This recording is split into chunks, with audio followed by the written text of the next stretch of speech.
Bonsoir, bonsoir, nous sommes en direct.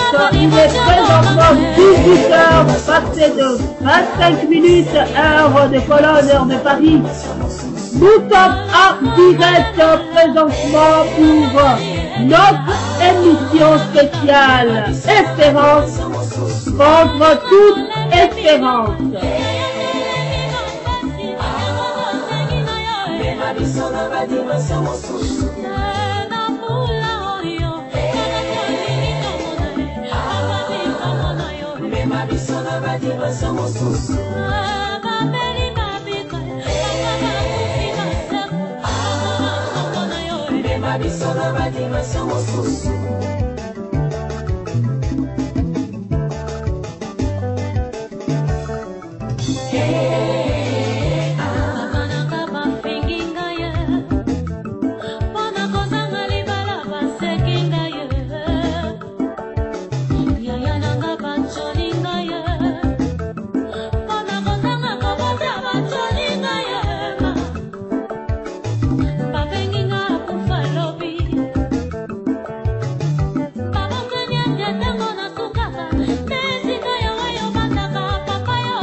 Nzambe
Bonsoir, bonsoir, chers auditeurs, auditrices de la radio Am Africa World, la radio du donner et du recevoir. Effectivement, il est présentement 18h, passé des 30 minutes, heure de Paris, heure de Cologne. Nous sommes en direct, effectivement, avec le révérend pasteur Réussite Ngoi Mandaku, en direct de Katanga, donc Lubumbashi. C'est vraiment pour la toute première fois qui va vraiment nous honorer de sa présence sur ce studio plateau Am Africa World. Chers auditeurs, auditrices, chers frères, chères sœurs, vous qui avez déjà reçu l'invitation, l'information, vous avez lu la publication, je vais bientôt vous passer le révérend pasteur Ngoi Mandaku, Réussite, qui va lui nous emmener dans un enseignement riche en révélation, parce que 40 sources d'intention pour le mariage, eh bien, c'est bien moi, Maman Feza, que vous écoutez en direct. Pour gagner plus du temps, je vais quand même passer la parole à nos invités qui sont là déjà sur le plateau à côté.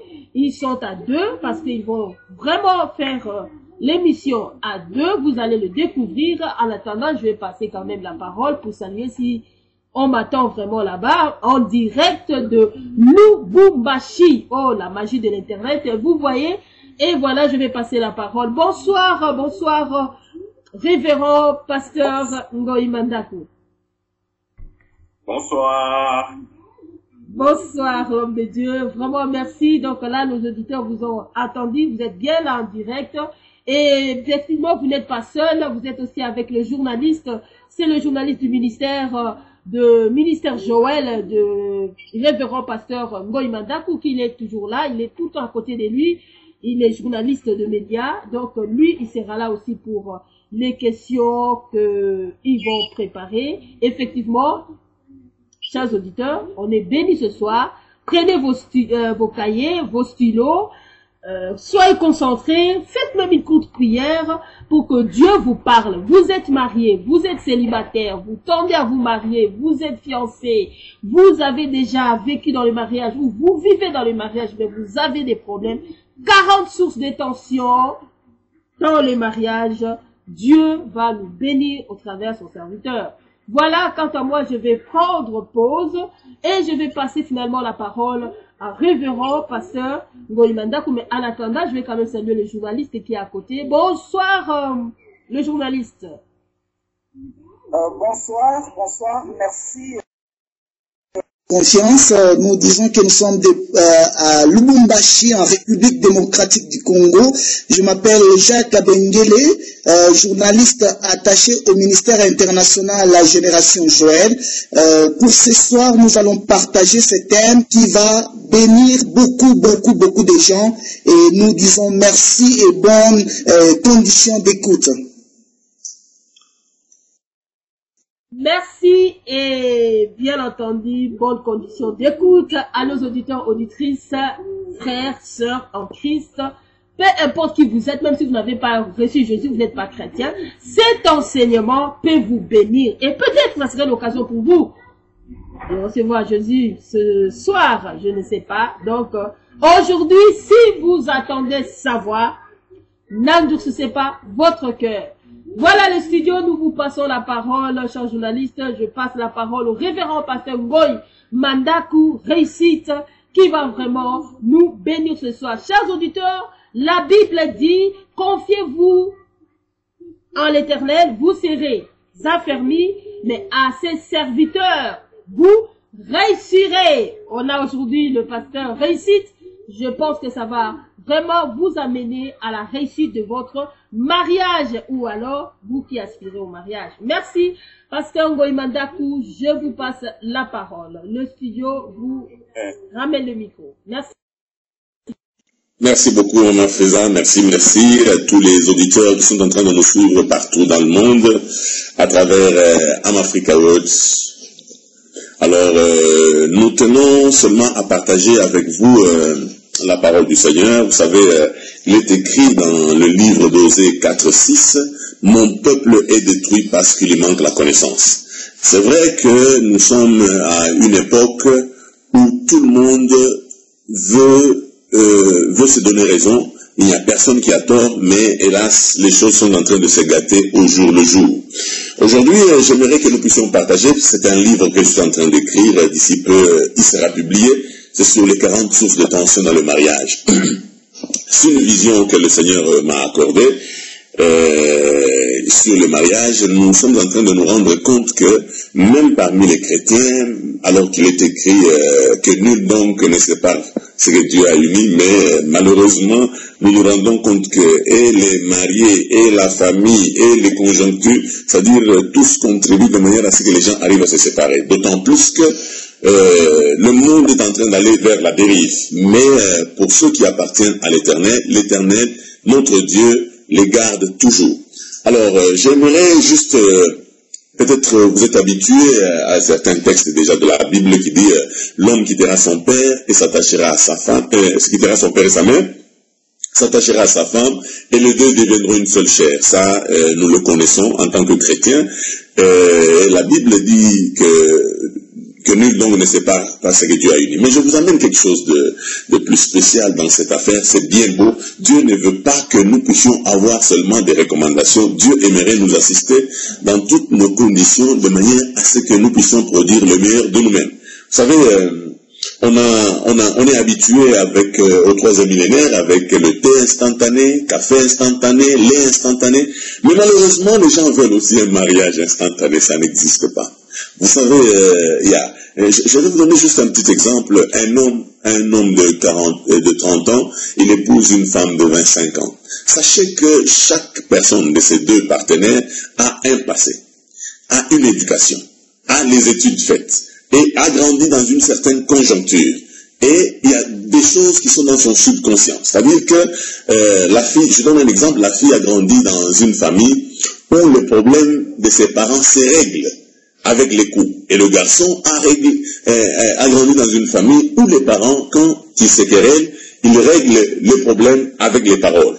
Il arrive que les deux partenaires viennent de deux familles différentes et quand ils se retrouvent, l'homme cherche à régler le problème parce que ce qui est inscrit dans son subconscient, c'est qu'il sait que le problème ne se règle pas avec les coups, le problème se règle avec des paroles, avec des dialogues, mais la femme, c'est que nous, on règle les problèmes avec les coups. Vous voyez déjà ce qui s'est passé. C'est pour cela que tous nos bien-aimés qui ont suivi qui ont fait un peu d'études commerciales savent que quand il y a fusion de deux entreprises, vous n'allez pas prendre seulement l'actif de ces deux entreprises, vous allez prendre l'actif et le passif. C'est-à-dire que vous devez accepter, quand vous épousez votre femme, vous épousez votre mari, vous devez déjà vous préparer dans votre tête que ce n'est pas un ange. Vous n'avez pas épousé un ange et qu'il y a un travail de profondeur que vous devez arriver à faire dans le chef de votre partenaire. Alors, quand vous êtes habitué au thé instantané, et la plupart de nos bien-aimés, vous qui nous suivez à partir de l'Occident, quand vous n'avez pas beaucoup de temps, c'est-à-dire qu'il y a même des nourritures, il y a des takeaways, tout ça, vous voulez les choses déjà faites. Alors, ça pose toujours des problèmes quand vous êtes habitué aux choses déjà faites et quand vous épousez une femme, vous pensez que Dieu vous l'a déjà préparé, déjà à partir de votre subconscient, et elle va commencer à réagir comme vous pensez. Ce n'est pas toujours comme cela. Et Dieu nous donne un travail parce que nous ne sommes pas des animaux, il nous donne un travail que nous devons faire pour que la gloire de Dieu éclate. Voilà pourquoi cela nous a poussé à sortir... a commencé à écrire ce livre sous l'inspiration du Seigneur. Je vais lire un texte qui va nous aider, peut-être, contrairement au texte que tu as l'habitude de lire, nous allons lire un texte qui produit la gloire de Dieu, un texte qui nous parle de la gloire de Dieu, parce que tout le monde aime la gloire. Qui n'aime pas la gloire? Les femmes aiment la gloire. Les hommes aiment la gloire. Qui n'aime pas la gloire de Dieu? Voilà, nous allons lire Ésaïe 40, à partir du verset 3. Une voix crie, préparez au désert le chemin de l'Éternel. Aplanissez dans les lieux arides une route pour notre Dieu. Que toute vallée soit exaucée. J'aimerais que tu me suives bien. Que toute vallée soit exaucée. Que toute montagne et toute colline soient abaissées. Que les coteaux se changent en plaine et les défilés étroits en vallons.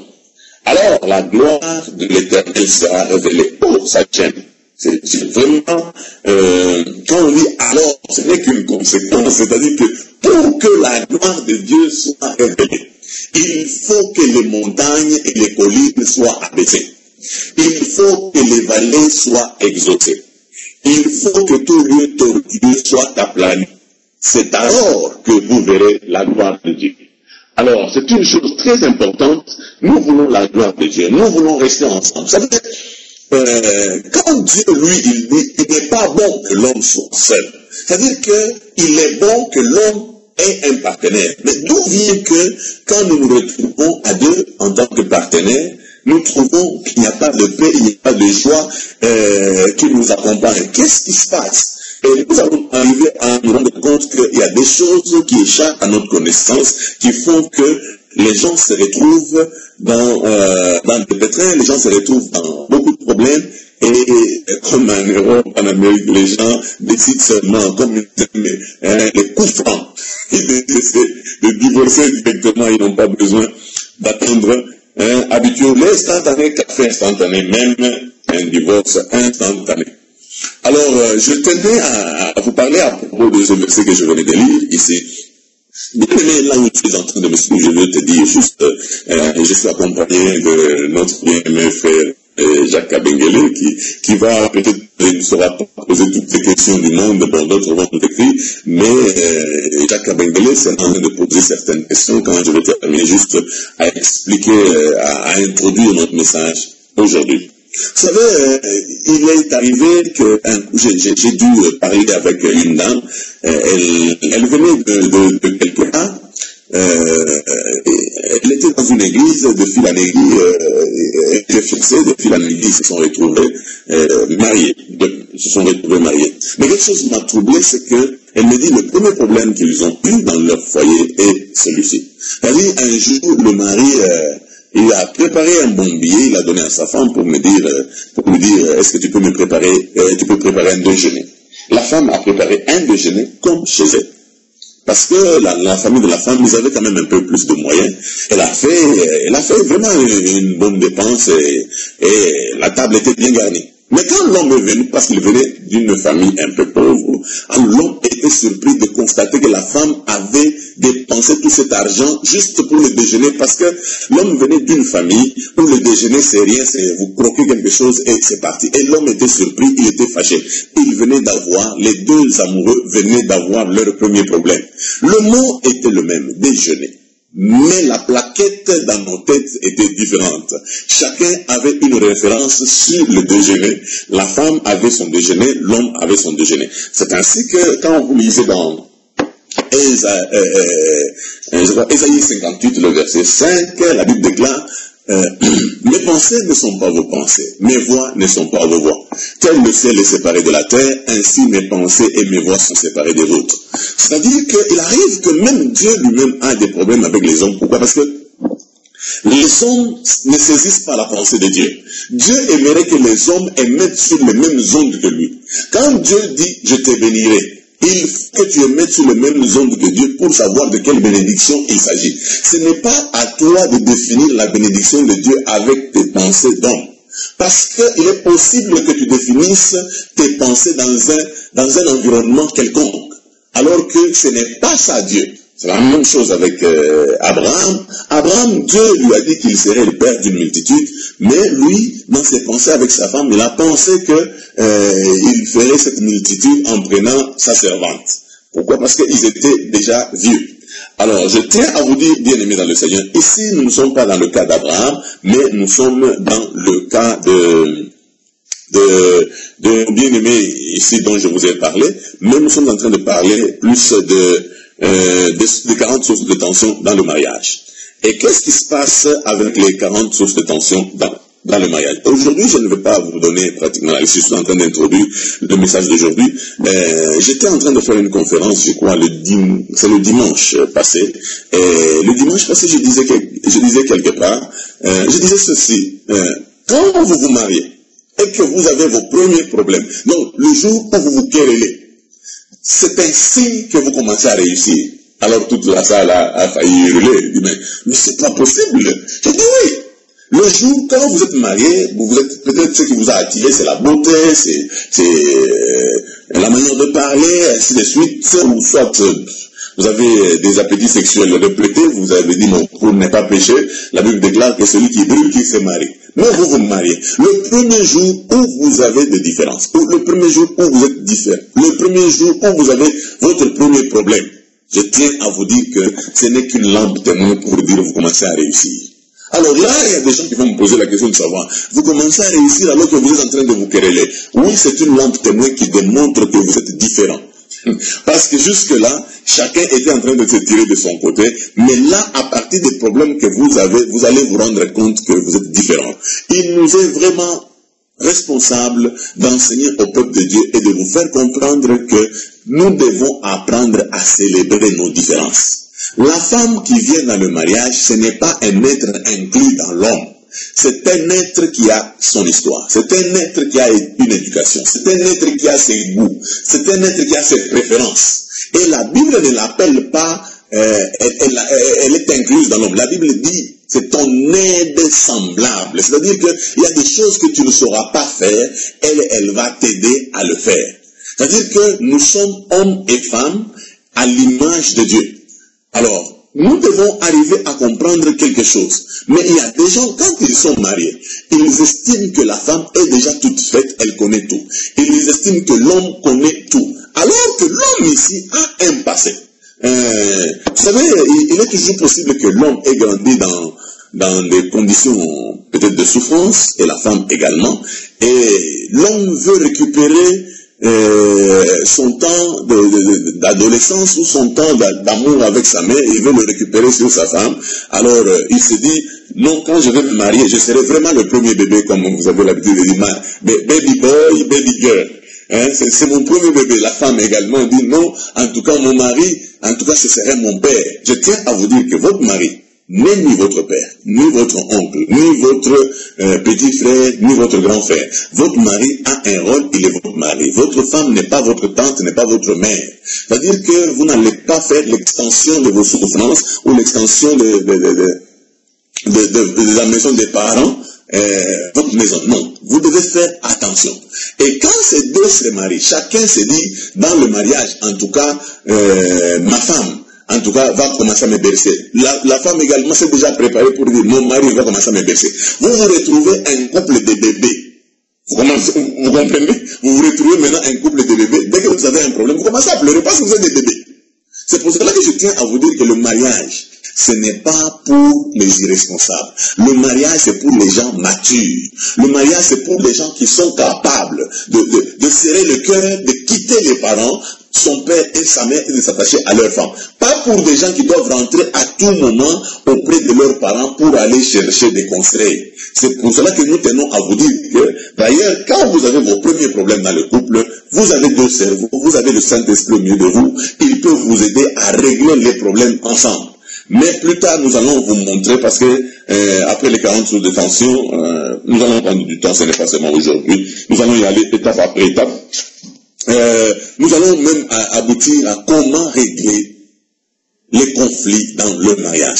C'est un problème très sérieux parce que beaucoup de gens arrivent à compliquer encore les choses quand ils arrivent dans un couple juste pour arranger, ils se retrouvent qu'ils ont tout gâché.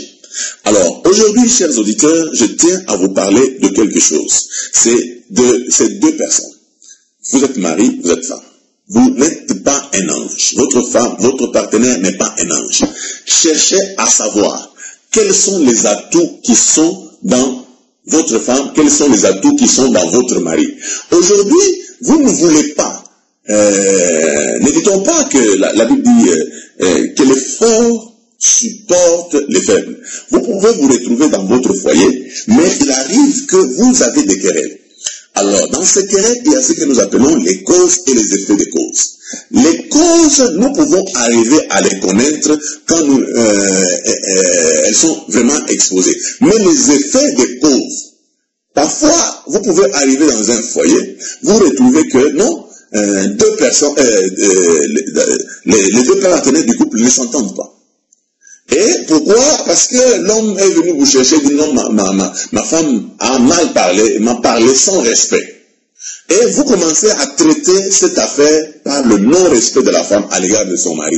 Mais si vous ne connaissez pas que c'est le mari qui a commencé cette affaire, peut-être il y a 10 jours, il avait posé un acte qui a amené la femme dans cet état. Vous risquez de travailler inutilement pour ne pas amener des résultats satisfaisants. Parce que la femme ne fait que réagir sur ce que le mari a fait. Voilà pourquoi il nous est vraiment important d'avoir l'Esprit de Dieu, d'avoir de la clairvoyance, de manière à connaître quelle est la source même des problèmes. C'est ainsi que le temps que nous avons eu à servir le Seigneur, le temps que nous marchons avec Dieu, le temps que nous avons eu à traiter certains problèmes, Dieu nous a fait grâce, nous nous sommes rendus compte à tirer quelques sources de tension dans le mariage sur lesquelles nous allons tabler au jour le jour. Et d'ailleurs, Jacques, je vais te dire d'emblée, avant peut-être que je n'attaque même une source ou deux sources, si tu as des questions un peu là-dessus, mais avant que tu me poses certaines questions, je voudrais te donner quelque chose qui est un témoignage qui m'est arrivé. Un jour, un couple entre dans mon bureau. Et qui parle, c'est la femme qui parle. Elle décide de divorcer. Elle décide de divorcer pourquoi? Parce qu'elle me dit non, papa, j'en ai assez de cet homme. Il est toujours ivre, c'était vraiment un ivrogne. Malgré que je vais avec lui à l'église, je sens qu'il est toujours ivre. Et heureusement, ce jour-là, l'Esprit de Dieu était là. Le Seigneur m'a dit, le problème, ce n'est pas l'homme, le problème, c'est la femme. Alors j'ai dit à la femme, je dis, le problème, ce n'est pas ton mari. Dieu me dit, le problème, c'est toi. Il dit, ah, comment c'est moi? J'ai commencé à poser des questions à la femme. J'ai dit, chez toi, c'est où? Elle me dit, non, chez nous, c'est à Colosie. J'ai dit, comment va ton père, comment va ta mère? Elle me dit, non, je n'ai pas grandi avec mon père, j'ai grandi seulement avec ma mère, sauf que, tel que nous sommes frères et sœurs, nous avons eu des papas différents. Ça dit que sa mère était une femme seule qui pouvait faire des enfants. J'ai continué, je lui ai posé la question, et ta grand-mère? Elle dit, même ma mère, dans sa famille, elles ont été élevées par leur mère seule. J'ai continué, j'ai posé la question, ta grande sœur, elle est où? Elle dit, elle est dans telle ville. Comment va son mari? Il dit non, elle est seule. Alors je lui dis, l'Esprit vient de me dire que ce n'est pas le problème de ton mari, c'est qu'il y a une loi dans ta famille. Et cette loi veut que tu sois célibataire parce que vous avez été consacré au célibat. Voilà que cette loi crée des problèmes. On est en train de pousser ton mari à l'ivrognerie. Cette décision que tu as prise, elle a été préparée dans le monde des ténèbres pour que toi tu commences à souffrir. Elle était là, elle me dit, c'est pas vrai. Parce que j'avais déjà demandé à son mari de rester au secrétariat parce que je voulais parler à elle seule. Quand j'ai prié pour elle, les puissances des ténèbres, les esprits méchants sont sortis. Et j'ai prié pour elle pour sa délivrance. J'ai appelé le mari, j'ai prié pour lui. Aujourd'hui, ces gens sont en train de servir le Seigneur et son mari est ancien à l'église. Pourquoi? Parce que j'ai su détecter qu'est-ce qui allait dans ce couple. Mais si j'étais en train de chercher seulement à savoir, non, bon, lui avait dit quoi? Maintenant, toi, quand tu as répondu quoi? Non, vous devez faire attention. Vous devez faire attention. Tout ce qui est né de Dieu triomphe du monde. Voilà, Jacques, un peu des éléments qui font que nous arrivions à détecter ce qui ne marche pas dans un couple. Vous savez, il y a des gens qui sont comme le Saint-Esprit. Ils sont mariés. Ils sont les mêmes. Hier, aujourd'hui, éternellement. Donc, ils ne peuvent pas changer. Eux, quand ils savent que ce que j'ai dit. Même ma mère sait que quand j'ai dit une chose, non. Aujourd'hui, je veux vous donner je crois que on dit quoi? Des devoirs à domicile. Là où vous vous retrouvez. Prenez du sel, prenez du sucre, mettez dans un verre et mettez-y de l'eau. Tournez, prenez une cuillère, tournez, tournez, tournez. Alors, quel est le goût que votre eau aura? Votre eau ne sera pas salée. Votre eau ne sera pas sucrée. Mais votre eau va prendre le goût de ces deux produits. C'est la même chose avec le mariage. Quand vous sortez, vous quittez vos parents, vous allez vous marier. Vous devez savoir une chose, que vous êtes appelé à changer de goût. Pourquoi? Parce qu'il y a un autre goût qui s'attache à vous et vous devenez une seule chair. Maintenant, quand on va donner ce breuvage à quelqu'un pour dire non, est-ce que tu peux boire un peu cette eau sucrée? La personne va dire l'eau n'est pas sucrée. Quand bien même j'ai bu, l'eau n'est pas sucrée. On va dire non, non, non, non, tu peux boire cette eau salée. La personne va dire non, cette eau n'est pas salée. Pourquoi? Parce que les deux produits ont été mis dans l'eau. Et ces deux produits se sont mélangés sous l'eau, dans l'eau, et ont présenté un nouveau goût. C'est pour cela que je tiens à te dire, tu ne peux pas rester le même. Tant que tu t'es attaché à la femme que tu as, tu t'es attaché à ton mari que tu as. Peut-être tes programmes ont changé, ta manière de voir les choses a changé. Oui, il faut que ça change. Mais le problème c'est quoi? Les gens ne veulent pas que ça change. Ils veulent que cette eau garde le goût du sucre. La femme aussi veut que l'eau garde le goût du sel. Ça, ce n'est pas normal. C'est-à-dire que déjà, d'entrée de jeu, vous avez tous les indices pour rater votre mariage. Pourquoi? Parce que vous ne voulez pas changer. Et pourtant, je peux dire que vous êtes peut-être un homme très ordonné. Chaque chose a sa place, chaque place a sa chose. Vous voulez que là où vous avez laissé une brosse à dents, que ça soit là. Vous savez, Jacques, j'étais à dire quelque chose qui me fait rire. C'est comme un couple là, ils se sont mariés. Alors, juste, ils ont eu des problèmes de dentifrice. L'homme était tellement un homme ordonné. Il voulait que quand la femme devait presser la dentifrice, la femme devait presser la dentifrice à partir du bout. À la fin là, c'est là que la femme disait non, le problème c'est la dentifrice qu'elle puisse sortir pour que je puisse nettoyer ma bouche. La femme a appuyé au milieu. Et l'homme revenait de temps en temps pour arranger. Il dit non, il faut appuyer. La femme dit non, non, non. Ton problème c'est, tu veux mettre de l'ordre même sur la dentifrice alors que le problème c'est que la dentifrice sort. Et ils ont eu des problèmes là-dessus. Vous comprenez? Et il faut que l'homme arrive à faire ce que l'une des sources de tension, nous allons parler plus tard, c'est la concession. Il y a des choses là où nous pouvons faire des concessions de manière à ce que, parce que je ne pense pas que appuyer la dentifrice à partir d'en bas ou du milieu peut poser réellement des problèmes pour détruire la bénédiction que le Seigneur vous a accordée. C'est très dangereux. C'est pour cela que je tiens à dire à tout un chacun d'entre nous, vous qui êtes en train de me suivre pendant ce temps partout dans le monde, je tiens à vous dire qu'il est possible que votre mariage soit un paradis. Il est possible que vous puissiez travailler. Parce que la Bible déclare qu'il faut que les montagnes soient abaissées. Il faut que les collines soient abaissées. Il faut que les vallées soient exaucées. Il faut que les lieux tortueux soient aplanis. C'est alors, c'est une conséquence. C'est alors que la gloire de Dieu paraîtra et tout œil la verra.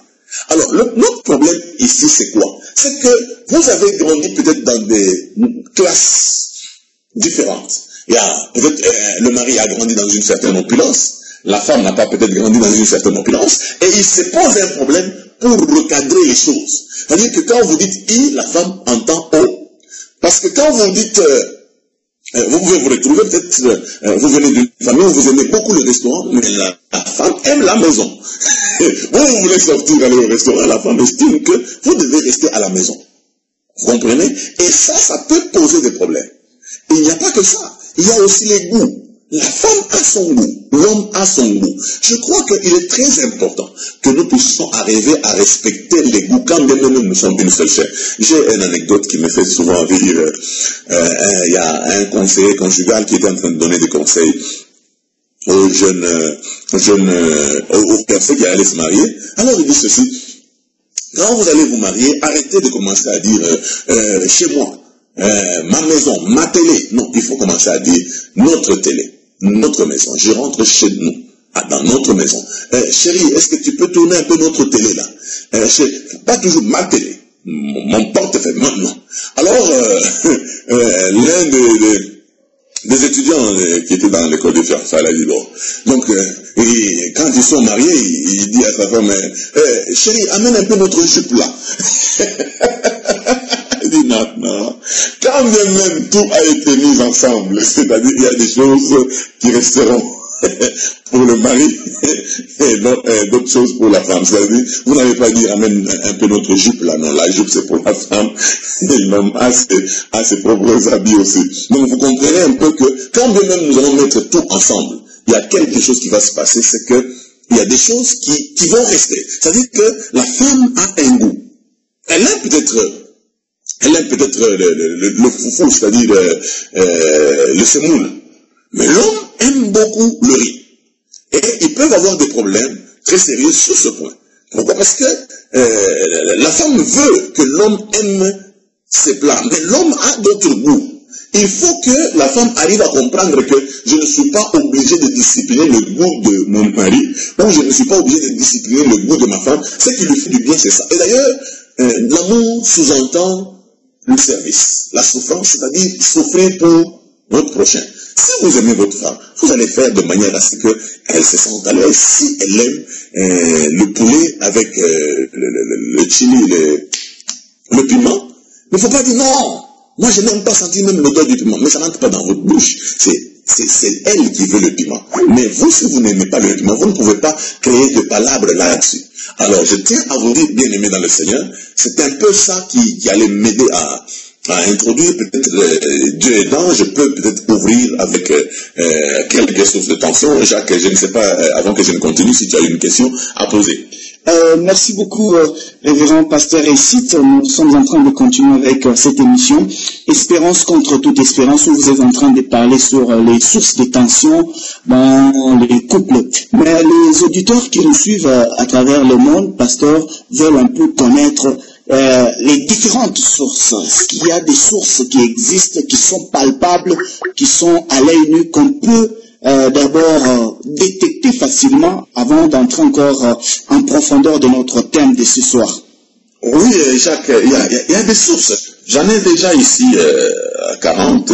Je suis en train de travailler pour que, je ne sais pas si tu veux que je puisse leur donner la liste de toutes les sources de tension comme ça. D'ici, possibilité, il y a, pasteur Récite, si nous pouvons avoir à notre possession quelques sources qui existent. Comme ça, les auditeurs et auditrices qui nous captent de partout peuvent avoir une idée. Peut-être il y a un couple qui est en train de nous suivre pendant cet instant, peut aussi se retrouver par rapport à une des sources que vous allez énumérer durant votre intervention, pasteur Récite. Oui, Jacques, si je dois vous donner quelques sources, tu as dit toutes les sources ou quelques sources de tension dans le mariage, je vais commencer déjà par... souvent, les gens ne pensent au sexe. Le sexe, c'est vraiment pas un très grand problème. Voilà, je vais parler... la première source que j'ai fait sortir de tension, nous devons arriver à comprendre qu'il y a la gestion du sexe. La gestion du sexe. Il y a un problème de désintéressement ou un problème d'obsession. Et quand nous allons prendre le point du sexe, nous allons parler sur le sexe pour que les gens arrivent à gérer le sexe. Parce que c'est très important, même Dieu connaît qu'il y a un problème de sexe. Hein? Il y a des gens, quand vous voulez parler du sexe, non. Ça, c'est toujours pas bien, si je dois faire beaucoup d'éléments là, c'est pas bien pour un couple chrétien de suivre les films pornographiques comme leçon pour leur propre couple. C'est dérangeant, ce n'est pas bien, ça vous amène les esprits méchants et ça dégrade la relation entre l'homme et la femme. Je sais qu'il y a beaucoup de gens qui sont en train de nous suivre ici, qui se posent des questions. Ah bon? Oui. L'église est si riche pour vous enseigner comment les gens peuvent s'accoupler, mais aujourd'hui, nous nous rendons compte que même les chrétiens, vous savez, ne dénaturez pas les rapports que le Seigneur a mis à votre disposition de manière à jouir de votre foyer. Alors, j'ai commencé par dire la gestion du sexe. Donc, il y a un problème d'intéressement et de désintéressement ou d'obsession. Parce que l'une des parties dans le couple peut vouloir le sexe et l'autre partie ne veut pas du sexe. Et quels sont les éléments qui interviennent pour que la femme ne veut pas du sexe ou l'homme ne veut pas du sexe? Vous comprenez? Ça, nous allons en parler plus tard. Mais deuxième source de tension, la propriété, l'ordre ou la propriété. Nous allons parler des problèmes de propriété, d'ordre et d'organisation. C'est-à-dire qu'à partir de votre organisation, à partir de votre propriété ou de malpropriété, à partir de votre des organisations ou de l'organisation, parce qu'il est toujours possible que l'homme estime que la femme ne suit pas tel ordre, alors que la femme estime qu'elle est en train de mettre de l'ordre, mais à sa manière. Vous comprenez? Et comme ils ne mettent pas les choses en commun, en symbiose, ça pose toujours des problèmes, parce que l'homme peut dire chaque chose à sa place, chaque place à sa chose, mais la femme estime que tout ne doit pas être à tels endroits régulièrement. Vous comprenez? Et ça peut poser toujours des problèmes. Alors, nous avons le troisième source de tension, la gestion de la famille restreinte et élargie. Chez nous, les Africains, vous savez que la famille restreinte et la famille élargie peuvent travailler de manière à ce que vous n'arrivez pas à avancer. Tout comme la famille peut arriver à vous aider, parce que chez nous, même quand vous dites l'homme quittera son père et sa mère, mais la corde reste toujours dans la famille et ça pose toujours des problèmes. Troisième source de tension, et j'ai parlé de la famille élargie et la famille restreinte. Quatrième source de tension, la conception elle-même du mariage. Il y a des gens, vous pouvez avoir votre femme, elle vient dans le mariage, elle estime que le mariage c'est le sexe. Mais l'homme estime que le mariage c'est pas le sexe, c'est autre chose. Le sexe fait partie aussi de ces autres choses. Et cela peut poser des problèmes. C'est-à-dire que là où le but n'est pas connu, l'abus est inévitable. C'est-à-dire que il y a l'autre qui peut mal abuser de son partenaire. Pourquoi? Parce qu'il estime que non, je suis venu ici pour faire les enfants. L'homme estime que non, j'ai une vision, je voudrais une femme qui peut m'aider à accomplir cette vision, tout en ayant des enfants, on peut toujours les avoir, mais j'ai une vision. Et ça peut poser des problèmes. Dans ce sens-là, la conception elle-même du mariage. Qu'est-ce que le mariage pour vous? Votre tête, elle définit le mariage comment? Vous venez de chez vos parents, vous avez peut-être grandi chez votre tante, vous avez peut-être grandi, votre mère était prostituée. Qu'est-ce que le mariage pour vous? C'est une dépravation. La vie normale, c'est la vie de prostitution, où vous voulez être seul. Vous comprenez? Il y a des gens, moi je me rappelle d'une fille que j'ai dû amener à la maison, elle a pratiquement grandi chez moi, on l'a pris en mariage. Pourquoi? Parce qu'elle ne voulait pas du mariage. Pourquoi? Parce que partout où elle a vu les mariages de ses sœurs, c'est que c'était des chaos. Alors elle s'est dit, je ne me marierai pas. Si je veux faire les enfants, je vais choisir un homme, comme ça je fais les enfants, je reste quand même libre. Mais il a fallu qu'elle vive chez nous pour qu'elle voie le goût, quel est le goût du mariage. Aujourd'hui, elle est mariée, elle est très bien avec son mari. Et ce sont vraiment des gens qui s'aiment beaucoup. J'ai visité leur maison, j'ai mangé chez eux, et ce sont des gens bien. Une autre source de tension, la gestion des finances et du matériel. Jacques, vous allez m'excuser, je suis allé, bon, je peux aller même pêle-mêle parce que j'allais parler de la conception du monde, mais j'ai parlé de la conception du mariage de tout temps. Ok, il n'y a pas de problème. La conception du monde. Comment la femme conçoit le monde? Comment l'homme conçoit le monde? Il y a des gens, je me rappelle quand je faisais des études de mission quelque part dans un pays, on me disait toujours ton monde n'est pas le monde. L'homme peut avoir, ou la femme peut avoir le monde, pensant faire tous ses projets en fonction du monde. Mais le mari a un monde rétréci sur son environnement. Alors même quand il fait des choses, il le fait en fonction de l'environnement où il est en train d'habiter. Parce que ton monde n'est pas le monde. Le comportement que tu es en train d'afficher ne peut pas répondre partout. Vous comprenez? Alors, il y a ce qu'on appelle la conception elle-même du monde. Les gens ont dans le couple, les gens ont quelle conception du monde? Je disais, ensuite, c'est suivi de 6, c'est la gestion des finances et du matériel. Vous-même, vous savez, finances et matériel, c'est là où les Grecs et les Romains s'empoignaient. 7, manque de repères et de modèles dans le mariage. Il y a des gens qui se sont mariés sans modèle. Donc ils sont entrés pour réinventer la roue alors que la roue avait déjà été inventée. Et ils doivent l'utiliser. C'est-à-dire que vous vous réveillez comme ça, vous voulez faire votre couple à vous sans modèle. C'est pour cela que dans le monde, il y a ce qu'on appelle des parrains. Des parrains, ce sont des mentors dans le domaine du mariage, des gens qui ont réussi dans le domaine où vous voulez entrer. Ce sont les parrains qui peuvent vous coacher de manière à ce que vous ayez un bon mariage. Il y a un manque de repères. Parfois, vous vous mariez, vous n'avez pas de repères. Vous avez pensé que le mariage, c'est dormir seulement, passer nuit ensemble. 8. La formation et l'information peut être une source de tension. La femme a quelle formation?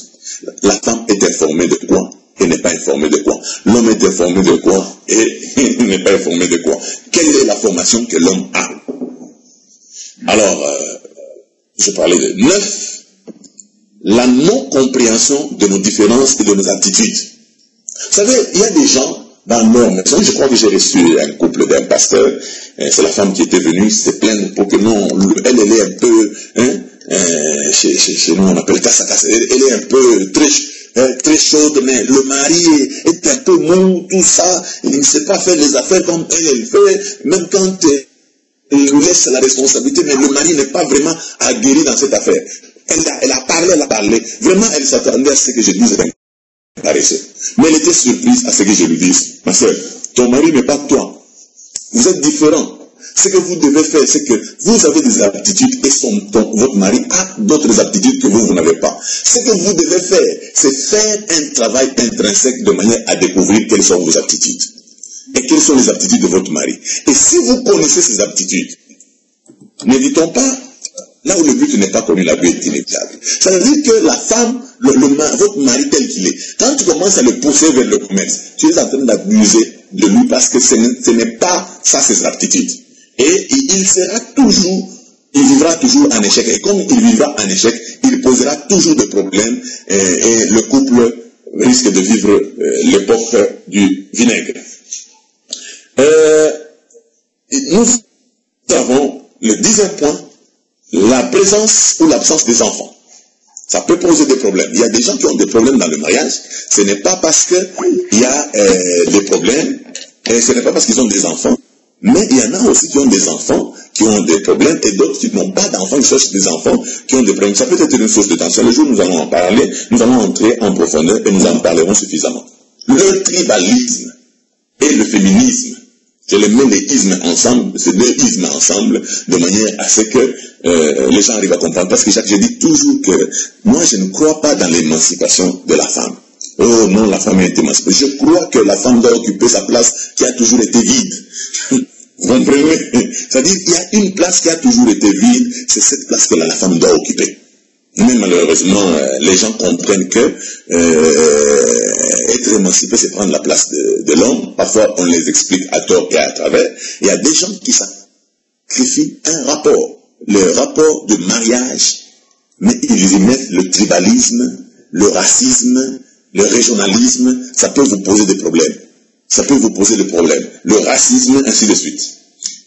Ça, c'est le 11. 12. L'égoïsme. Donc, même si vous êtes marié, vous voulez rester toujours sucré. Non, vous avez déjà un autre goût. 13. La gestion des priorités. Il y a des gens, quand on les prend, comme chez nous en Afrique, on vous prend en mariage, c'est-à-dire qu'elle sait que dans son mariage, là, le problème, c'est envoyer l'argent au pays. Régulièrement. Et j'ai entendu un homme me dire au Canada que, en tout cas, le diable dans sa famille, il dit, le diable dans son foyer, c'est Kinshasa. Quand Kinshasa appelle, c'est qu'il y aura des problèmes dans leur foyer. C'est que Kinshasa, dès que Kinshasa appelle, il y a toujours des demandes. Oh non, nous ici, maman est hospitalisée, ainsi de suite. Alors, il y a toujours possibilité d'avoir beaucoup de paresseux dans votre pays que vous êtes en train de nourrir alors qu'ils ne veulent même pas travailler. Eux ne cherchent pas de capitaux, mais ils sont vraiment, ils attendent que vous puissiez les supporter. Ça, c'est la gestion des priorités qui peut nous poser des problèmes. La femme peut avoir ses priorités, l'homme a aussi ses priorités. Vous devez savoir amener vos priorités dans ce que nous appelons l'osmose. C'est-à-dire que vous travaillez de manière à ce que vous ayez une même vision et que vous définissez vos priorités de manière à ce que quand vous les accomplissez, vous-même vous êtes dans la joie. La gestion des priorités. Ici, nous avons, j'ai parlé de la gestion des priorités, la gestion de la famille. Vous savez, il y a des gens qui laissent la télévision et l'internet éduquer leurs enfants. La gestion de la famille, c'est un problème. Si les enfants ne sont pas bien éduqués, si la femme n'est pas bien entretenue, si l'homme n'est pas bien entretenu par sa femme, la manière dont nous gérons la famille, d'autant plus que la Bible déclare que la femme soit soumise à l'homme et que l'homme aime son mari, que les parents n'aient pas à aigrir leurs enfants, que les enfants obéissent aux parents. Si cette synergie ne fonctionne pas, il peut y avoir, ça peut être une source de tension dans le mariage. Votre 15, votre passé, votre histoire, Hein, chez nous, on dit en jargon simple, votre CV. Il est possible que vous soyez marié et que des choses que vous avez vécues quand vous étiez célibataire surgissent en surface. Donc peut-être un petit film qui sort où on t'avait pris avec un homme nu et le film sort avec la technologie aujourd'hui, on met sur WhatsApp, YouTube, tout ça, et ça peut poser des problèmes. Ça peut poser des problèmes. Vous savez, votre passé, il y a quelqu'un qui peut peut-être, vous êtes en train de chercher les enfants, vous sentez que les enfants ne viennent pas, quelqu'un passe par là et dit, ah, c'est celle-ci ta femme. Mais j'ai étudié avec elle à l'université d'elle, elle l'a avorté presque chaque mois. Mais elle a déjà enterré tous ses enfants. Et ça peut, quand votre passé vous rejoint, ça peut vous amener des problèmes. Il y a une manière de gérer votre passé. 16. Manque de confiance. Ou la gestion de la confiance. Il y a des gens qui manquent de confiance. Vous savez, un couple sans confiance, c'est un contrat déjà qui tombe. Quand il n'y a pas de confiance, c'est un contrat déjà qui tombe. Ce n'est pas bon. La confiance doit être mutuelle. Or, la confiance, c'est mérite. Jacques, tu m'as menti hier. Tu m'as menti avant-hier. Mais aujourd'hui, il faut que tu produises des fruits de confiance pour que je croie encore en toi. Non, je suis toujours ta femme, il faut me croire. Je vais te croire sur base de quoi? Produire maintenant des éléments dignes de confiance. La gestion de la confiance est... Aujourd'hui, toutes ces grandes entreprises dans le monde se basent sur la confiance. Si aujourd'hui, vous produisez du jus, et dans le jus, on commence à trouver des déchets, je crois que les gens n'auront plus confiance en vous parce qu'ils vont se dire qu'ils ne savent pas nettoyer leurs bouteilles. Mais quand vous nettoyez vos bouteilles, et ce qui fait la valeur de vos produits, c'est la confiance que les clients vous font. Vous comprenez? Même dans le couple, le problème de confiance est très important. Parce que si j'ai confiance en toi, ma femme ou mon mari, même s'il y a un homme qui t'appelle ou une femme qui t'appelle, si j'ai confiance, je peux penser que mon mari peut avoir des relations, pas des relations gauches avec un homme ou avec telle femme, mais des relations bien parce qu'il y a la confiance. Mais si j'étais surpris en flagrant délit d'adultère, si j'ai surpris ton email d'amour avec quelqu'un, comment croirais-je que celui-là c'est ton professeur? Non, c'est un problème qui peut arriver. Oh, Jacques, je crois qu'il faut que je dise tout. Je peux m'arrêter là parce que pour mettre de l'eau dans les bouches des gens. Les auditeurs déjà qui nous suivent, qui écrivent des messages. Oui. Alors, vous avez quand même donné quelques sources de tension. Je crois ceux qui nous captent ont quand même une idée. Je crois si ils peuvent, à ce stade, s'ils ont des questions à vous poser, ou il y a des gens aussi, des couples qui connaissent déjà certains des problèmes par rapport à des différentes sources que vous venez d'énumérer là, ils peuvent toujours nous écrire et partager ces temps de cette émission Espérance contre toute espérance. Mais pasteur récite, avant que les auditeurs et auditrices continuent à nous envoyer des messages, est-ce que aujourd'hui, pasteur, est-ce qu'il y a des couples qui peuvent vivre sans problème, sans difficulté? Parce qu'il y a des gens qui nous écrivent et disent, non, nous on venait à peine de se marier, tout ce que le pasteur est en train de dire, on se retrouve dans ce qu'il dit là, on ne retrouve rien, c'est-à-dire notre couple, on venait à peine vraiment de se mettre ensemble. Est-ce que ça, toutes les sources, pasteur, les 40, tous les couples sont obligés de les rencontrer dans leur parcours conjugal? Non, ce n'est pas ça. Il faut que les gens arrivent à comprendre. C'est-à-dire que j'ai ressorti ces 40 sources de tension dans le mariage. Il est possible que parmi les 40 sources que tu aies, peut-être 2 qui te concernent, et nous allons travailler sur ça. Moi, je connais des couples qui étaient déjà séparés ici, à Lubumbashi, dans ma ville ici. Je connais des couples qui étaient séparés, mais qu'est-ce qui s'est passé? Nous sommes entrés, nous avons retrouvé, peut-être, c'était la gestion du sexe. La gestion du sexe, l'homme n'a pas su comment exploiter le sexe, l'homme ou la femme n'a pas su comment exploiter le sexe, et ça posait des problèmes. Et quand nous leur avons parlé sur le problème sexuel, comment ils doivent savoir se satisfaire, tout ça, ainsi de suite. Aujourd'hui, ils ont des problèmes. Il y a des pays et des pays où je voyage, parfois, les gens qui me logent sont, si j'étais un médecin, j'allais dire, mes anciens patients. C'est-à-dire que vous n'êtes pas obligé d'avoir tout ces problèmes. Non. C'est-à-dire, il y a des problèmes, chez vous, ça peut être, parce que je ne suis pas allé loin, je suis encore au niveau du 16e, il y a par exemple le manque de pardon. Il y a des gens qui ne peuvent pas se demander pardon. C'est une source de tension. Et la manière de gérer, il y a des gens qui terminent leur problème sans se demander pardon. C'est ce que nous appelons la loi de compensation. Elle est une source de tension parce que quand vous ne savez pas vous demander pardon, cette affaire va ressurgir tôt ou tard. Et ça peut être une source de tension. C'est pour ça que j'ai dit, je n'ai parlé que de 16. Je n'ai même pas parlé, je n'ai cité que 16. Il y en a 40. Vraiment. Il y a quelques questions, pasteur Richard, là, si vous pouvez donner beaucoup d'éclaircissements sur l'émancipation de la femme dans le couple. Et aussi un frère qui nous a écrit en disant les couples, un couple païen, comment il peut être guidé par le Saint-Esprit. Non, je n'aime pas. Je vais commencer par le couple. Mais la deuxième question, je suis en train de parler. Il y a des points qui concernent vraiment les chrétiens, mais il y a des points qui concernent le commun des mortels. Un couple ne peut pas être dirigé par le Saint-Esprit. C'est ainsi que la Bible parle dans Corinthiens, parle de l'homme animal, l'homme spirituel, l'homme charnel. Donc, c'est-à-dire, un homme charnel n'est pas dirigé par l'Esprit de Dieu. C'est comme, bon, je crois que vous allez quand même avoir une image. Chez nous, on est habitué à voir les boucs et les chèvres en train de passer sur la route. Quand un bouc veut s'accoupler avec une chèvre, est-ce que le bouc pose la question de savoir si la chèvre, sa tante, c'est sa cousine? C'est une vie animale. Vous comprenez? Il n'y a pas un certain discernement de certaines règles de Dieu. Et Dieu, la Bible parle de l'homme animal. Mais il y a un homme charnel, c'est lui qui connaît les choses de Dieu, mais qui marche selon la chair. Donc, c'est-à-dire qu'il réagit comme tout un homme normal. Mais il y a un homme spirituel qui est dirigé par l'Esprit de Dieu. Celui-là, nous lui demandons de donner le meilleur de lui-même parce qu'il est conduit par l'Esprit de Dieu. Vous comprenez? Alors, normalement, la première question, c'était quoi? Parce que j'ai commencé par l'émancipation. Quand je parle de couple, en fait, ce que nous devons faire, c'est quoi? Qu'est-ce qui s'est passé? Les femmes, quand on parle de l'émancipation, on dit toujours, il faut respecter l'esprit du texte. Ici, quand je parle de l'émancipation, ou quand on parle de l'émancipation en Afrique, par exemple, des femmes, ça arrive même en Europe parce que je suis en train de suivre certains éléments sur l'Europe.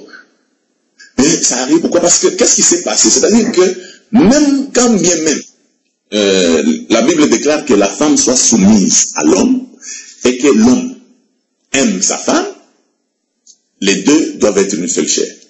J'ai entendu souvent les gens dire, même Sarah appelait Abraham mon Seigneur. Mais c'est quel esprit dont vous êtes en train de parler? Que si vous continuez le texte parle de Jésus est l'image de l'époux. C'est-à-dire qu'un homme doit aimer sa femme, prêt à se donner de manière à la protéger. Vous comprenez? Travailler de manière à ce qu'elle produise ta femme et qu'elle brille. Comme Christ travaille pour que son Église brille. Là, ça ne demande pas la seigneurie, ça ne demande pas. Ce n'est pas que vous êtes un empereur. Vous n'êtes pas un empereur. Vous êtes là et vous êtes en train de dominer sur la femme. Et il y a des gens, quand ils dominent sur leur femme, même les capacités de leur femme sont nulles. Donc il n'y a que leur capacité qui compte. La femme ne connaît rien. C'est comme dans l'armée, toi tu ne connais rien, tu connais seulement yes sir. Oui, mais non. Le problème qui est là, c'est que nous demandons, quand on parle de l'émancipation de la femme, normalement c'est que la femme récupère sa place. C'est un être tout entier dans une maison. L'éducation des enfants l'intéresse aussi. Elle peut éduquer les enfants même mieux que son mari. Elle peut avoir du travail et nourrir sa maison. Mais pour Lucette, elle vient de nous écrire en disant, est-ce que l'émancipation veut tout simplement dire hors tutelle, c'est-à-dire rendre libre, affranchir d'une autorité. Donc le pasteur soutient l'idée que la femme doit rester sous tutelle de son mari. Mais je parle du couple. Je parle du couple, je ne parle pas des femmes libres. Mais vous savez, j'ai entendu même quelqu'un dire, non, les femmes doivent être soumises. Mais ma femme ne doit pas être soumise à tous les hommes sur la route quand même. C'est pas quand même exagéré. Je parle du gouvernement du couple. C'est ça. Dans le gouvernement du couple, il y a la place de la femme. La femme doit être soumise à son mari. Dans le gouvernement. Dans le gouvernement du couple. Donc vous comprenez, je ne sais pas s'il y a une autre question là. Sinon, on peut voir comment continuer. Oui, les auditeurs continuent toujours en train de nous écrire, mais nous continuons toujours avec les thèmes sur les 40 sources de tensions. J'aimerais intervenir un peu sur notre bien-aimé qui a posé la question ici, notre bien-aimé qui a dit, nous, on vient de se marier. Oui, vous êtes encore brut. Vous venez de vous marier. C'est-à-dire que jusque-là, vous vivez. Vous savez, Jacques, moi j'ai toujours appelé la période de fiançailles, c'est la campagne électorale. Je n'ai jamais vu un candidat député dans la campagne électorale, il dit non, je vais vous faire souffrir, je ne plaiderai jamais vos causes, mais vos témoins. Tout le monde plaide. Il y a des gens qui donnent même des promesses qu'il n'y a que Dieu qui peut les donner. Ils les donnent tout simplement parce qu'ils veulent être votés. Mais quand ils sont déjà au pouvoir, ils ne font pas tout ce que ils avaient promis. Le problème qui est là, c'est quoi? Les fiançailles, c'est comme une campagne électorale. C'est-à-dire, l'homme peut devenir hypocrite. Il peut présenter seulement ses bons côtés. Mais le jour où il entre dans le mariage, il se rend compte qu'il est déjà dans le mariage. Maintenant, sa nature ressurgit et la femme dit, mais ce n'est pas celui-là que j'avais connu dans les fiançailles. Non. Le problème, c'est que c'était la campagne électorale. Maintenant qu'elle a conquis ton cœur, maintenant qu'il a conquis ton cœur, c'est tout. Est-ce qu'il a besoin encore de faire une campagne? Alors, les gens qui se marient, ils viennent de se marier, ils peuvent continuer dans une prolongation de campagne électorale. C'est-à-dire, oh chou, céleri, carotte, ils s'aiment, ils s'appellent mille, tout ça. Mais au bout d'un temps, c'est pour ça que je dis, le jour où ils trouvent qu'ils ne s'entendent pas sur un point, qu'ils ne pensent pas qu'ils sont en train d'échouer, qu'ils estiment que c'est une lampe témoin pour dire qu'ils commencent à réussir. Pourquoi? Parce que maintenant les différences commencent à se manifester. Vous comprenez? Jusque-là, vous pensez que vous êtes inclus l'un dans l'autre. Mais donnons le temps au temps. Parce que parmi les sources de tension, il y a aussi les épreuves. Vous pouvez traverser les épreuves. Vous venez de vous marier, vous vous donnez des bises à tout moment, tout ça. Mais il arrivera un temps qu'en vous donnant des bises là, l'enfant ne vient pas. Vous allez à Hawaï, vous allez en vacances, vous revenez, l'enfant ne vient pas. Et c'est là que les questions commencent à se poser. Ça veut dire la présence ou l'absence des enfants peut être une source de tension. Alors, Nicette insiste sur la tutelle.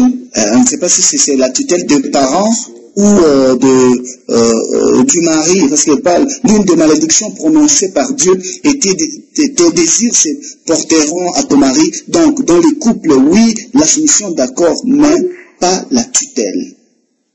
Mais il faut... Elle accepte la soumission, mais pas la tutelle. Mais je voudrais que tu me définisses un peu la tutelle et la soumission. Parce qu'on ne joue pas avec les mots. Tout ça, c'est une recherche d'une certaine liberté, que le mari fasse sa vie, moi je fais ma vie. Mais vous savez ce que c'est être soumis? C'est être sous la protection. Normalement, le texte original, c'est être sous la protection de son mari. Mais quand tu sors de cette protection, c'est-à-dire les choses, parce qu'elles ont été écrites, elles vont te poser des problèmes. Elles vont te poser des problèmes. Une femme que le mari ne sait pas contrôler, et elle posera toujours des problèmes, parce que le mari ne la sent pas sous sa protection.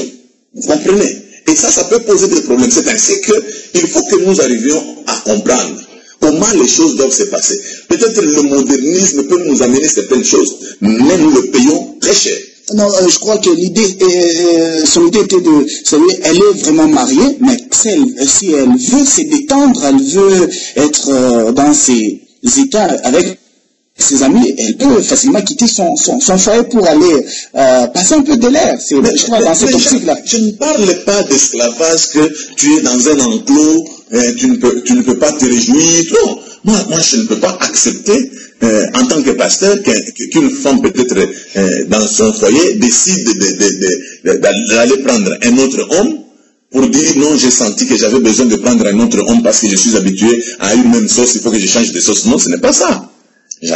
Une question qui me vient, on dit, mais cette soumission en question, cela ne doit pas être réciproque dans les rôles que devrait jouer chacun, pasteur.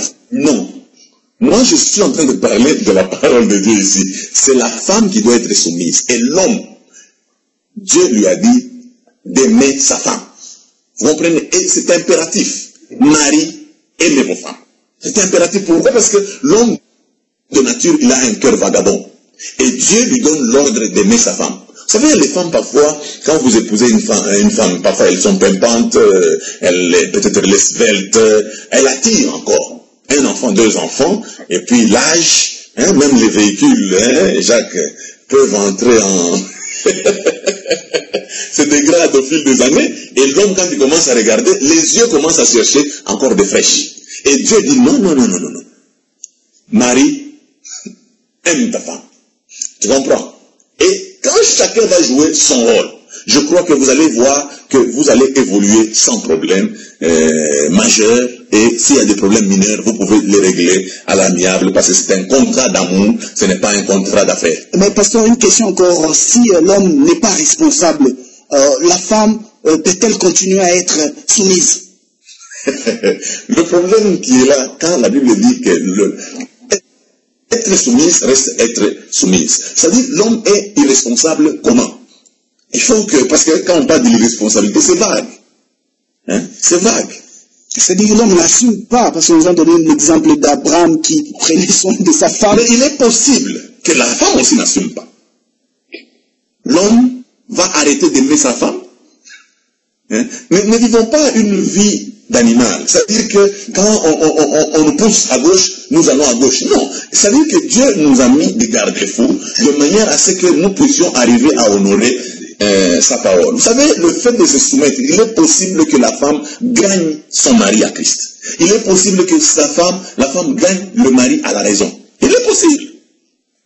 Je comprends. Oui. Alors, on a encore un message en disant, en Europe, les hommes foutent, c'est-à-dire ils ne font absolument rien, ils sont devenus comme des gigolos, et on les a vraiment énumérés dans beaucoup de choses, parce que est-ce que si l'homme ne parvient toujours pas à assumer les rôles d'un mari dans le foyer, est-ce que cela peut engendrer une liberté provisoire de sa femme? Non, non, non. Dieu ne prévoit pas une liberté provisoire. C'est pour ça que j'aime beaucoup l'Afrique. Vous allez voir des femmes fortes qui se mettent à genoux, qui implorent le Seigneur pour dire, c'est toi qui m'as donné cet homme. Seigneur, tu peux le changer. Parce qu'il y a des gens qui ont changé à partir de certains comportements. Je vous ai donné l'exemple de la femme qui pensait que l'homme était irresponsable.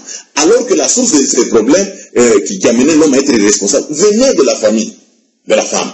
Vous allez dire quoi? C'était un gigolo, cet homme-là, alors que les démons viennent de chez vous. Donc vous comprenez. Alors, il y a Lucette qui, elle veut passer, je ne sais pas si c'est Lucette, mais elle veut passer en direct. Elle peut facilement passer pour vous appeler aussi, partager avec vous, pasteur. Alors, je crois que nous sommes en train de parler sur les 40 sources de tension, mais je crois qu'il y a un problème sérieux, pasteur, c'est la responsabilité, la soumission. Hein, c'est-à-dire les femmes...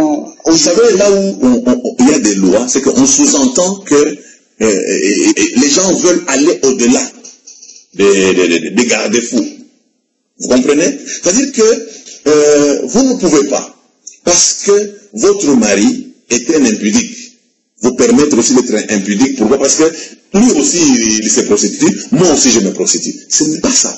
Il est possible qu'avec le Seigneur, vous puissiez, si vous priez le Seigneur, vous puissiez gagner votre mari à Christ. Et aujourd'hui, nous l'avons vu, beaucoup d'hommes de Dieu sont en train de nous parler que la personne qui priait la première, c'était la femme, et quand la femme priait pour lui, Dieu lui a ouvert les yeux, il s'est aussi converti, il a donné sa vie au Seigneur. Mais si la femme m'a dit c'est un gigolo, moi aussi je fais ma vie, ça allait être n'importe quoi, ça allait être le chaos. Comme Nicette est en train de bouillir des questions, Nicette, tu peux parler, le pasteur t'écoute. Merci pour la parole en tout cas. Bonsoir pasteur Youssef Moïmandakou, bonsoir monsieur Kabingé le journaliste. Je suis la sœur Nicette de l'émission La Bible Parlons-en sur Am Africa World. Alors ma question, je reviens sur la question de l'émancipation de la femme. Par émancipation, moi j'entends par là être sous tutelle. Hein? Alors quand on dit l'émancipation de la femme, c'est mettre justement la femme hors de la tutelle de son mari, de rendre libre à s'affranchir. Allô? Allô? Allô? Vous m'entendez là? Oui, ça va maintenant. Ok, je vais crier alors.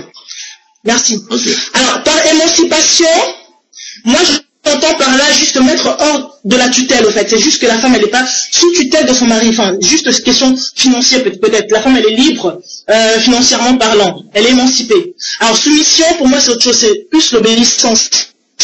On peut être une femme émancipée, tout en étant obéissante. On est soumise à son mari, mais on est émancipé. C'est-à-dire qu'on fait le même travail que le mari. Enfin, bon, bah, la femme aussi. C'est l'émancipation, c'est comme ça que je comprends le mot émancipation. Et non pas une femme émancipée qui n'est pas soumise à son mari. Enfin, c'est deux termes différents, mais un peu similaires. Enfin, je veux dire, on peut être émancipé tout en étant soumise, hein, pasteur. Parce que quand vous dites que vous ne croyez pas en l'émancipation de la femme, et que la femme doit garder sa place vide. Nicette, nous disons la même chose. C'est pour ça que j'ai parlé de l'esprit de la loi. C'est-à-dire que quand vous arrivez dans un certain milieu où les gens ne comprennent pas ce que c'est l'émancipation, les gens estiment que l'émancipation, c'est retirer la femme de la tutelle ou de la soumission de l'homme. On peut être émancipé, c'est qu'il est même possible que vous puissiez avoir même un bon travail, être même chef de ton mari au boulot. Il est possible. C'est-à-dire que c'est pour cela que j'ai dit au début, c'est ramener la femme à la position qu'elle devait avoir, normalement.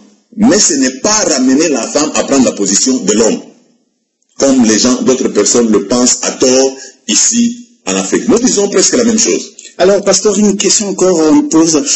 Si l'homme n'a pas terminé sa dot, est-ce que la femme peut-elle continuer à se soumettre? Mais c'est un problème de culture, c'est pour ça que je suis en train de vous... Parmi les sources de tension, il y a un problème de culture. C'est-à-dire que j'ai été dans certaines contrées, parce que quand je faisais mes stages de mission, je suis arrivé une fois dans une famille indienne, dans un pays que j'avais visité où je faisais mon stage. Et dans cette famille, il y avait un homme qui était pris en mariage. Donc il était en stage. C'est la femme qui l'avait prise en mariage. C'était une famille des Indiens. Et c'est comme ça qu'ils vivent toujours. C'est-à-dire que comme nos églises, souvent africaines, là, même pas seulement africaines, nos églises où nous prions pour les femmes pour qu'elles soient prises en mariage. Je crois que de ce côté là-bas, on prie pour les hommes pour que les femmes les prennent en mariage. Vous comprenez? C'est pour ça que je parle d'un problème de culture.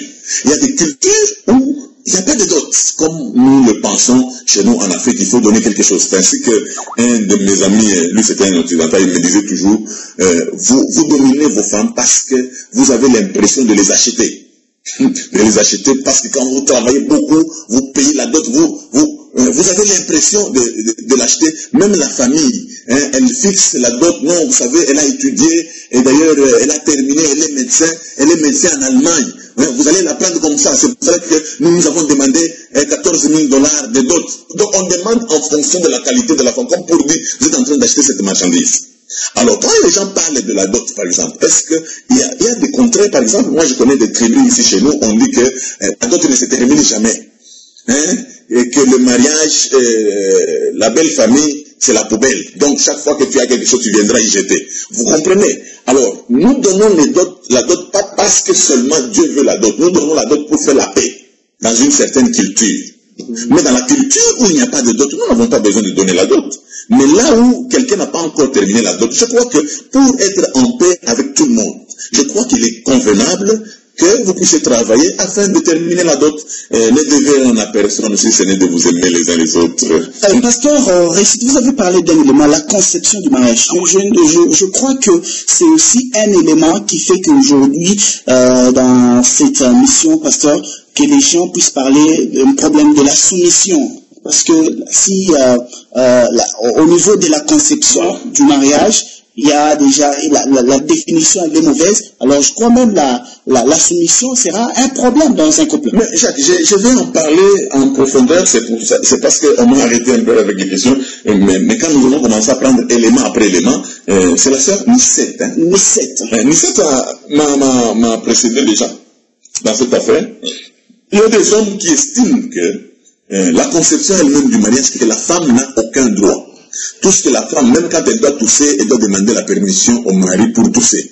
C'est-à-dire que j'ai trouvé même dans un couple que la femme a eu un avantage au travail et que c'est-à-dire son entreprise devait lui donner un crédit maison pour qu'elle puisse acheter une maison. L'homme a dit pas question. Et la femme n'a pas pris cet argent. Et plus tard, comme il s'avérait que l'entreprise devait loger les gens, et l'entreprise s'est dit, bon, tous ceux qui ont eu des maisons ont eu des maisons, ceux qui n'ont pas eu de maison, cette affaire est terminée. Et la femme est en train de regretter aujourd'hui. Pourquoi? Parce qu'elle a libéré, elle a mis sous tutelle ou sous responsabilité de l'homme ce qui ne pouvait pas être mis sous responsabilité de l'homme. Est-ce que si dans votre entreprise, chaque fois que vous devez commencer le travail, l'entreprise a déjà organisé les déjeuners, est-ce que demander à son mari si on doit commencer à prendre le déjeuner de votre entreprise là, c'est ça la soumission? Mais ça c'est l'esclavage, tu commences à aller vers l'esclavage. Vous comprenez? Quand la conception du mariage, l'homme peut venir, c'est vraiment on peut dire quoi? Il est trop possessif. Il veut même commencer à compter les battements du cœur de la femme. Là, ce n'est plus la soumission, là c'est l'esclavage. Vous comprenez? Là, c'est l'esclavage. C'est pour cela que nous tenons à dire quelle est la conception. Définissons, quand nous allons arriver à ce point, nous allons définir la conception elle-même. Comment la femme conçoit le mariage? Comment le mari conçoit le mariage? La femme peut venir de chez elle, c'est sa mère qui domine son père, et c'est sa mère qui dicte tout. Elle vient avec cette conception. Et l'homme vient aussi avec une autre conception du mariage. Il estime que la femme ne peut même pas travailler. La femme doit rester à la maison, son travail c'est d'éduquer les enfants. Et les deux cultures peuvent faire un accident. Juste dans la conception du mariage, est-ce que le mariage signifie que tout ce que la femme a déjà fait comme étude doit être rendu nul? Non. Ce n'est pas ça. Pasteur Réussite, il y a une question qui dit en Christ, nous sommes, il n'y a pas ni juif ni grec. C'est-à-dire même dans le mariage, il ne doit pas y avoir ni juif ni grec, c'est-à-dire ni homme ni femme, on est frères et sœurs. Non, ça c'est un texte hors de son contexte, c'est un prétexte. Ça me plaît beaucoup. Non, vous avez pris le texte hors de son contexte. Quand on parle de juifs et de grecs, on ne parle pas du sexe. On ne parle pas d'un problème, on ne parle pas du sexe, on ne parle pas du genre. Non, c'est autre chose. Quand on dit en Christ, il n'y a ni juif, il n'y a personne, il n'y a aucune tribu qui est privilégiée en Christ. C'est ça qu'on veut dire. Alors, mais pour le salut, la femme a besoin du salut. L'homme a besoin du salut. L'homme n'est pas dans le salut de la femme n'est pas dans le salut de l'homme. Pasteur Réussite, c'est votre première intervention. Alors, je ne sais pas quel est le message que vous voulez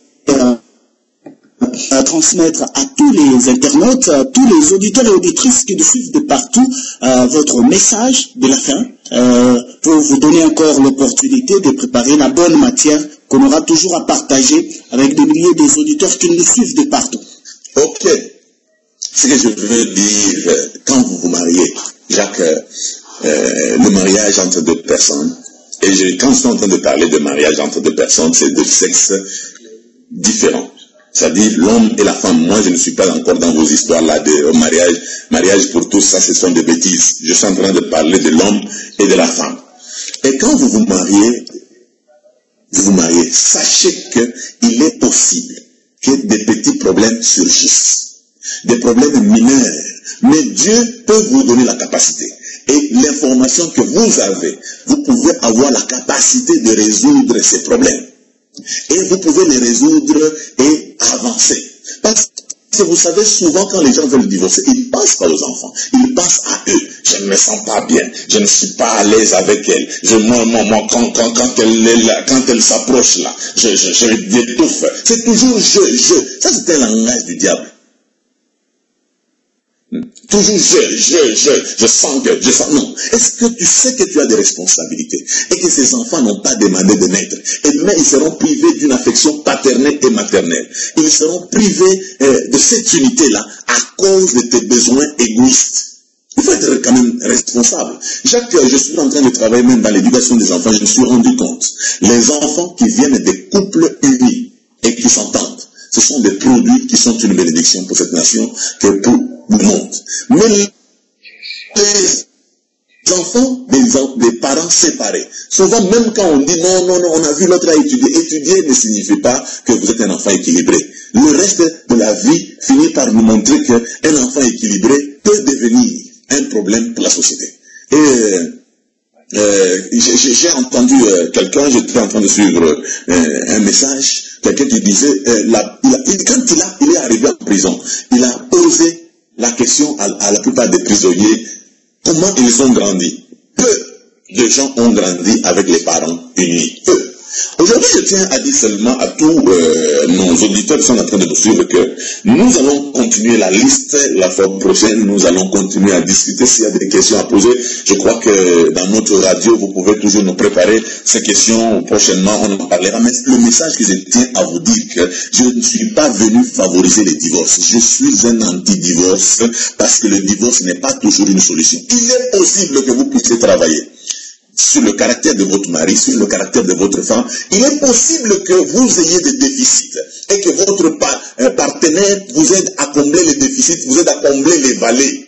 Il est possible que votre partenaire vous aide à niveler le terrain pour que la gloire de Dieu arrive. Parce qu'il y a des hommes qui peuvent voir, il y a des femmes qui voient loin, mais que les hommes ne savent pas voir loin. Même les femmes, cette femme-là, elle doit travailler dans la vie de son mari, au jour le jour, avec patience et persévérance, de manière à ce que son mari arrive à lever les yeux et voir loin comme elle peut voir loin. Vous êtes une bénédiction pour votre femme, vous êtes une bénédiction pour votre mari. Travaillez de manière à ce que vous soyez réellement une bénédiction. Et pasteur Régis, avant de terminer, il y a quelques questions là. On dit les mariages, il y a des couples qui ne s'appuient pas sur la parole. Comment vous pouvez donner des conseils? Aussi, il y a des couples païens qui tiennent longtemps. Est-ce que les couples chrétiens, pasteur Régis, comment vous pouvez justifier ça? Il y a des critères dont je vais parler. Je parle par exemple sur certaines sources de tension quand vous les regardez.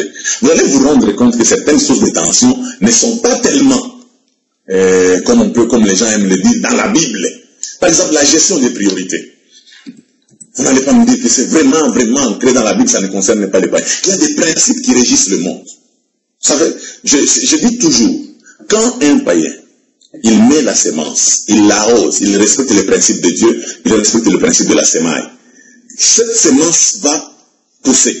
Mais si un chrétien met la sémence, il n'arrose pas, il commence à parler en langue, la sémence ne va pas pousser, ne va pas germer.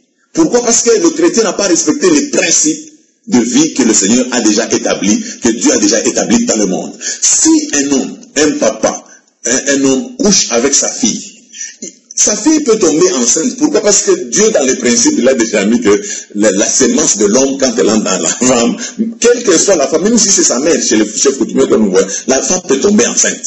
Mais c'est à nous de ne pas marcher maintenant comme des animaux, de savoir régler notre conduite.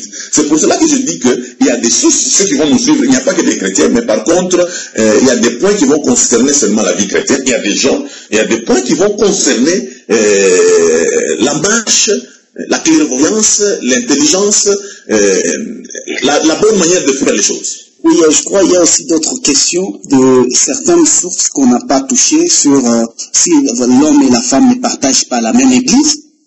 Ça aussi, c'est... Jacques, tu connais, toi, j'ai déjà travaillé avec toi. D'ailleurs, ici, je peux voir, c'est 21e source de tension, l'église. Alors, nous disons à tous les auditeurs d'être fidèles à cette émission. Tu sais qu'il y a des pasteurs, moi je suis un pasteur, est-ce que tu sais qu'il y a des pasteurs qui ont été à la base des divorces de certains couples? Il y a des pasteurs qui ont été à la base. C'est ce qui fera l'objet de nos différentes interventions dans cette émission Espérance contre toute espérance, chaque lundi à 18h30. Ouais. Chaque lundi 18h30. Alors, soyez vraiment les habitués de cette émission. Chaque lundi 18h30, le pasteur a plus de 40 sources. Je crois toutes les questions.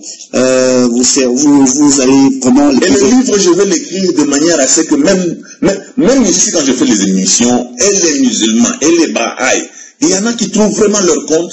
Je connais, dernièrement, je venais du Rwanda. C'est un couple qu'on a dû aider ici à Lubumbashi qui m'a accueilli là-bas.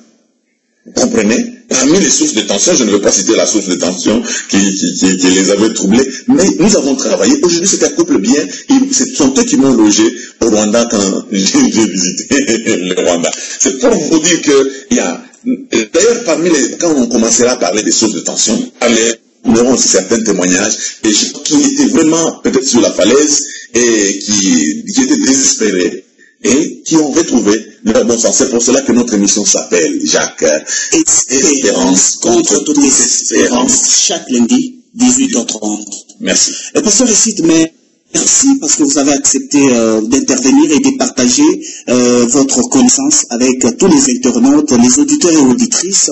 Je ne sais pas si vous avez une parole de bénédiction avant de terminer complètement avec cette émission. Je ne peux pas terminer sans bénédire les gens, sans bien dire sur la vie de tous ceux qui sont en train de nous suivre. Là où vous êtes, la Bible déclare: la main de l'Éternel n'est pas trop courte pour sauver, ni son oreille dure pour entendre. Mais ce sont nos péchés qui nous séparent de lui. Je veux prier pour vous. Le Seigneur peut vous toucher, le Seigneur peut vous aider à connaître son Fils Jésus-Christ et à marcher avec lui.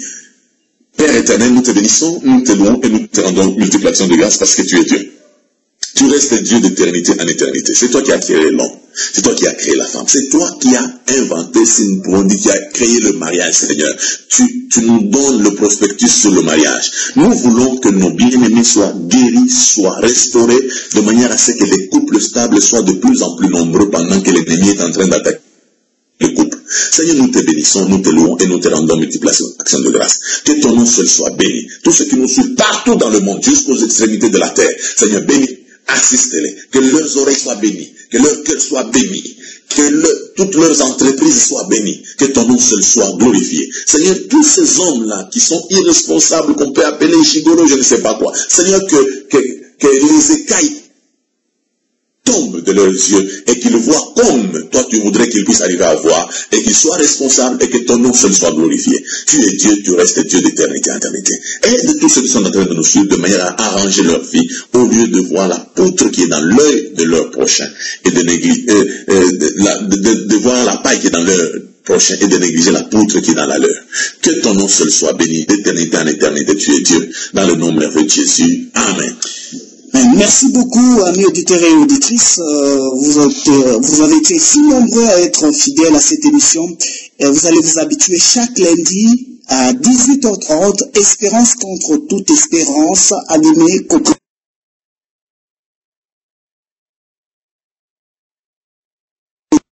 avec qui vous aurez vraiment à vous habituer. Et nous remettons l'antenne à Africa Old Radio. Merci de nous avoir accordé cet espace et nous allons vraiment continuer à vous donner ces enseignements. Restez fidèles au programme, vous ne serez jamais déçus. Au revoir.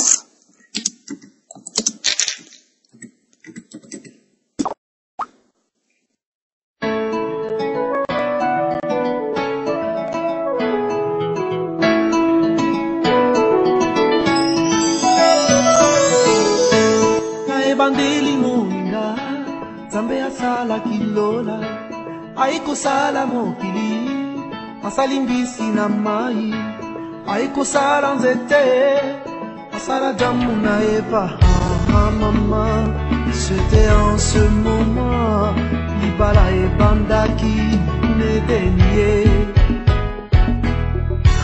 maman, c'était en ce moment Libala e bandaki Nedeniye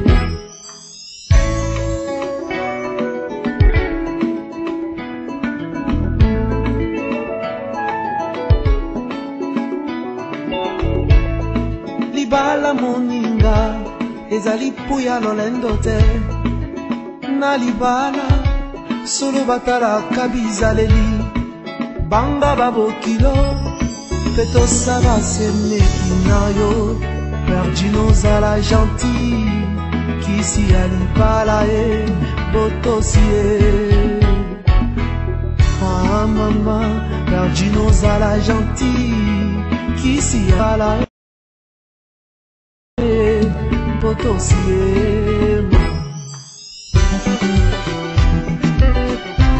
Mwasi mosusu yokobala nzoko misomeli wana pono akobebisela yo banzela nyonso nzambe abenga yo yokobanda koyamba makambo lokola bayambaka mikanda na boîte lettre yokokoma yungana yokobanda kokonda na basusi Mwasi mosusu yokobala nzoko misomeli liwa na bomo akobebisela yo banzela nyonso nzambe abenga yo yokobanda kuyamba makambo lokola bayambaka mikanda na boîte aux lettres yokokoma yungana yokobanda kokonda na basusi jare.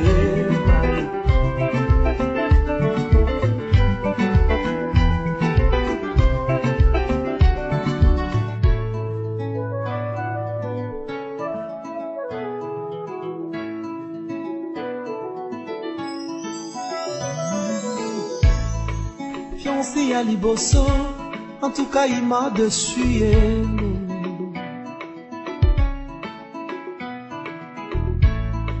Fiancé à mi balé, à balananza jina chachonga ye, kumkamabanga tilelo. Fiancé à mi sato, à balamondele na poto, ngana zelaka ye. Oyo nazwi lelo yo nabimi na miso ababoti nabimi na miso ya leta nabimi na miso ya nzambe ya mama ngai nalingaka ye tokovanda na ye. Ah chérie, viens danser avec moi pour le meilleur et le pire tokovanda ye. Car les oiseaux chanteront la douce mélodie et les anges du ciel y danseront.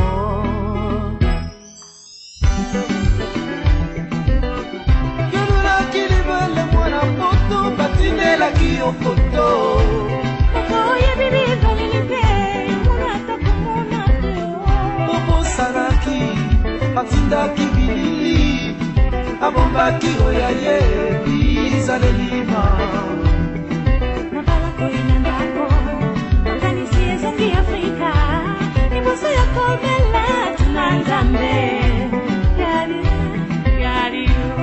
Oyo nyonso konsekansa koluka molonga nina libanda olobaki okobonga ye motema lelo tosuki nde wapi libanda na Yesu bomoyi ezali te mingi bakoma kolela c'est trop tard.